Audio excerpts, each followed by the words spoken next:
Explotación y conservación de los recursos naturales. La agricultura. Conflictos entre agricultura y naturaleza. Consecuencias de la explotación de los ecosistemas.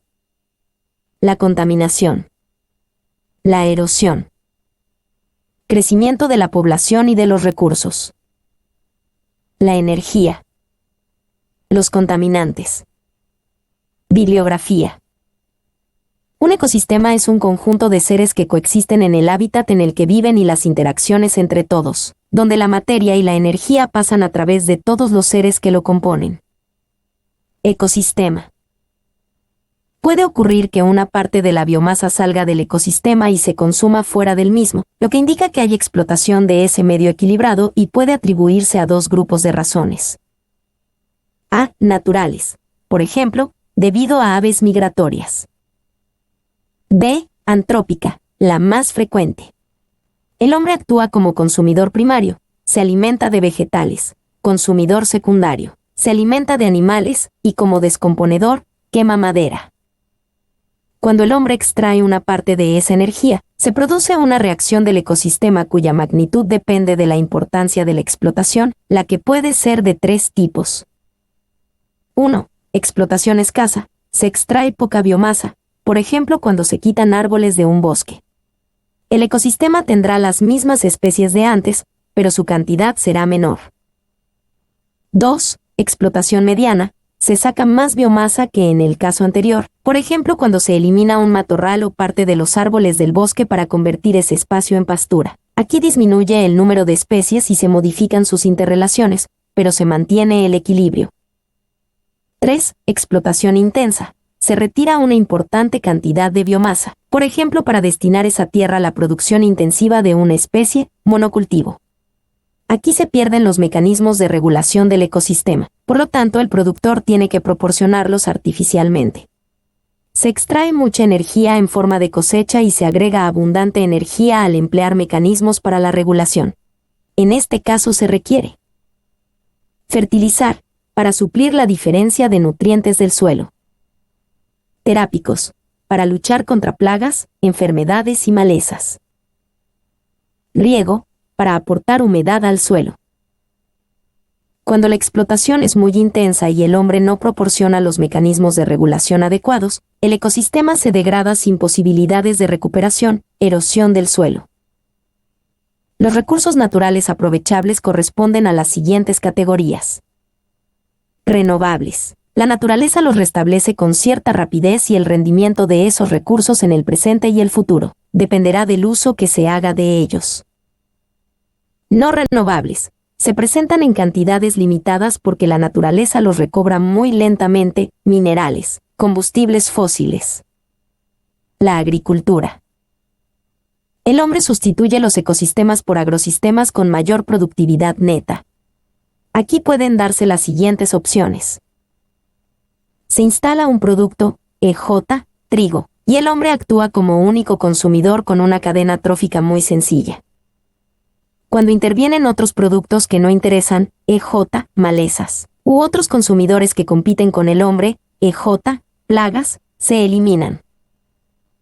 Se instalan agrosistemas más avanzados con productos únicos, EJ, alfalfa o más variados, pradera con varias especies vegetales, sobre los que actúan animales domésticos como consumidores primarios y el hombre como consumidor secundario. Agrosistemas. La explotación de los ecosistemas por el hombre es un proceso contrario a la sucesión ecológica. Se gana productividad neta. Se pierde diversidad, estabilidad y cantidad de biomasa. La sustitución de un ecosistema demanda poco tiempo, quema, tala.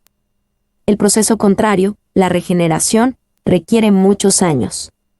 Por ejemplo, un campo con cereales que se abandona, se cubre primero con plantas anuales, generalmente gramíneas, que eran las malezas del cultivo de cereales.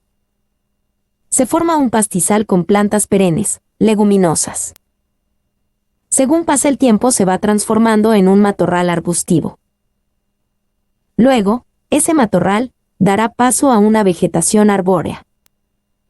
En cada etapa aumenta el número de especies, por lo tanto de a poco se recupera a la estabilidad.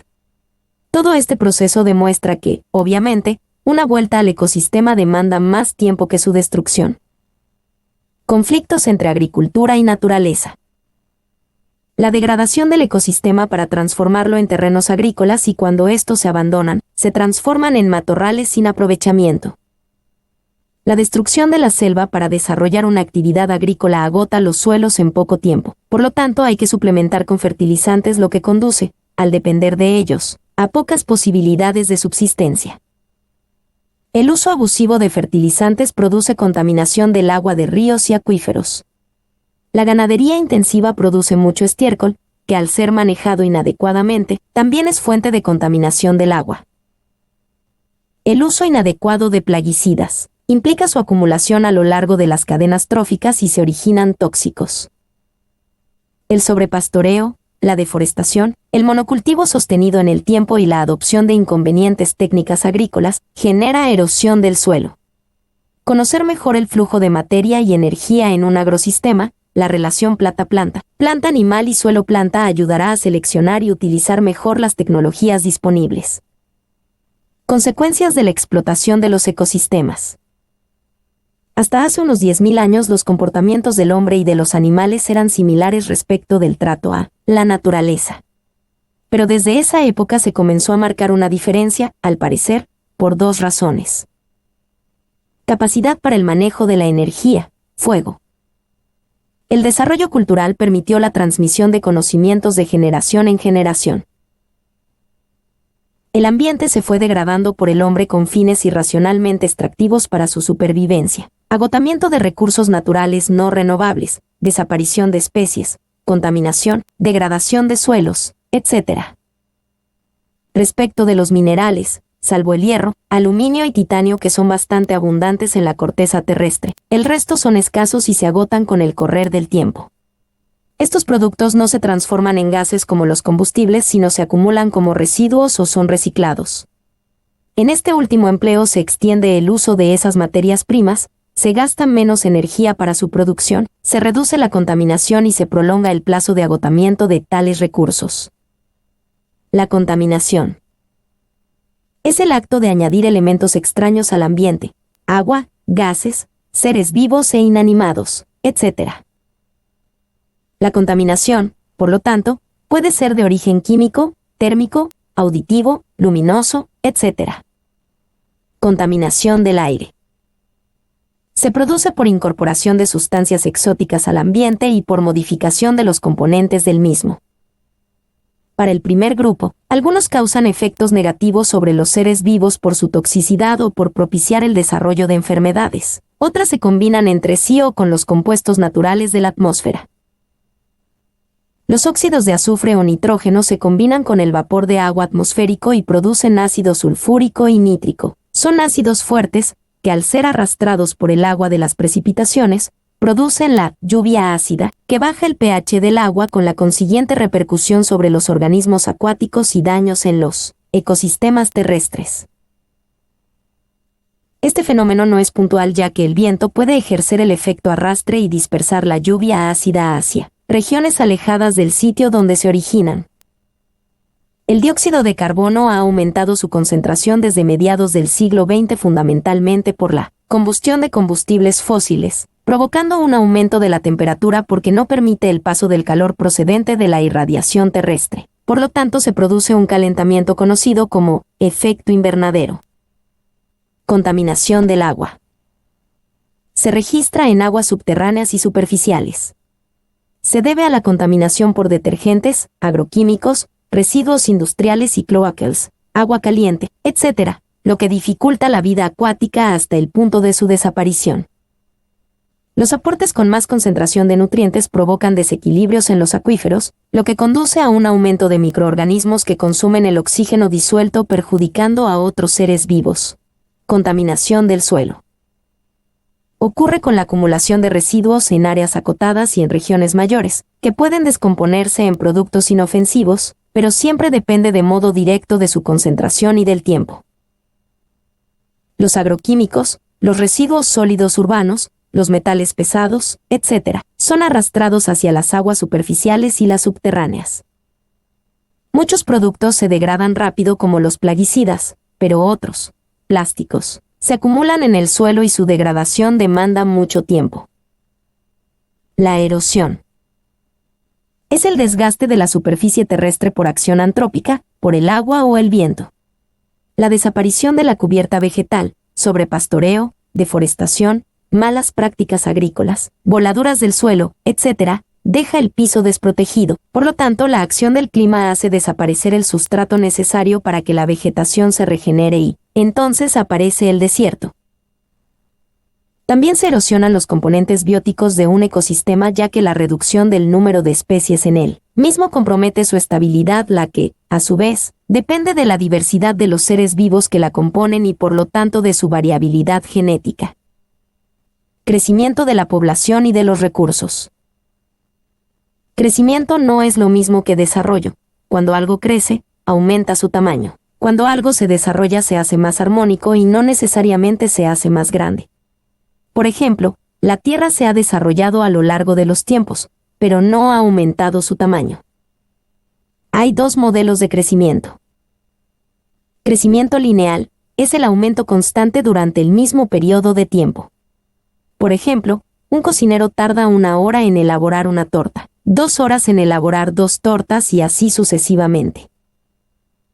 Crecimiento exponencial. El aumento es proporcional a lo que existía.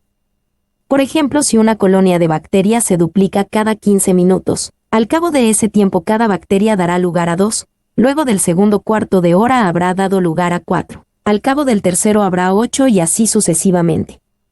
Lo mismo ocurre con la población humana, el capital, la producción, la contaminación, etc., toda vez que las condiciones para ese crecimiento sean favorables. El crecimiento exponencial puede ser positivo o negativo. En el caso de una población, cuando la fertilidad es mayor que la mortalidad, el crecimiento es positivo. En caso contrario, la población tiene un crecimiento negativo, la población decrece. Y cuando la fertilidad y la mortalidad se igualan, el estado es de equilibrio. A su vez, el crecimiento exponencial puede ser continuo, sigmoideo, oscilante y de colapso. Hace unos 9.000 años, el número de habitantes humanos en la Tierra era de 10 millones. Hasta ese momento el hombre había vivido en tribus que se alimentaban de la caza de animales salvajes y de la colecta de vegetales silvestres. Cuando esos recursos comienzan a ser insuficientes, se inicia la etapa de la domesticación de animales y el cultivo de especies vegetales. La producción mundial de alimentos alcanza para satisfacer las necesidades de la humanidad, aunque no ocurre en forma equitativa, ya que alrededor de 1.000 millones de habitantes comen mucho menos de lo necesario para desarrollar su vida en forma armónica y padecen hambre, mientras que otra cantidad similar no cubre sus necesidades alimenticias. Los cereales y algunas leguminosas constituyen la alimentación básica de la humanidad, trigo, arroz, etc., por consumo directo. Los animales que requieren de estos productos los transforman en carne y leche. En la segunda mitad del siglo XX la producción de alimentos se basó en la disponibilidad de tierra cultivable y en el mantenimiento de su fertilidad. La cantidad mundial de hectáreas en producción está en el orden de los 1.500 millones. Las pérdidas por erosión natural y degradación antrópica se compensan con la incorporación de nuevos espacios, situación no deseable porque son tierras que se necesita conservar en estado natural para evitar la pérdida de ecosistemas insustituibles. Para satisfacer las necesidades alimentarias en el tiempo, se deben tomar medidas para mantener los suelos en buen estado de fertilidad, incrementar los rendimientos y reducir las pérdidas entre cosecha y consumo, problemas sanitarios y de comercialización. La energía. El hombre utiliza la energía de los alimentos para vivir, es la energía endosomática. Pero además utiliza la energía exosomática que proviene de los combustibles fósiles, 78%, que constituyen la energía no renovable. Es generador de contaminantes y su disponibilidad está limitada en el tiempo. El 17% proviene de fuentes renovables. Hay que utilizar energías renovables eólicas, hídricas, la biomasa y radiación solar o bien, en segunda instancia, de energías prácticamente inagotables como la combustión del hidrógeno y o la fusión nuclear. Los contaminantes. Estos productos aumentan exponencialmente acompañando al crecimiento de la humanidad.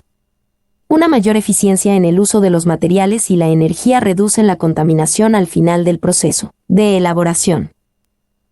La contaminación no es un mal necesario que acompaña al progreso, es más bien una señal de ineficiencia. Afortunadamente, la tecnología dispone de medios para reducirla a niveles sustentables. Los costos que genera la contaminación son mayores que el uso de medios para controlarla, pero no todos los países pueden enfrentar esas inversiones. De hecho, los países en desarrollo son los más contaminantes.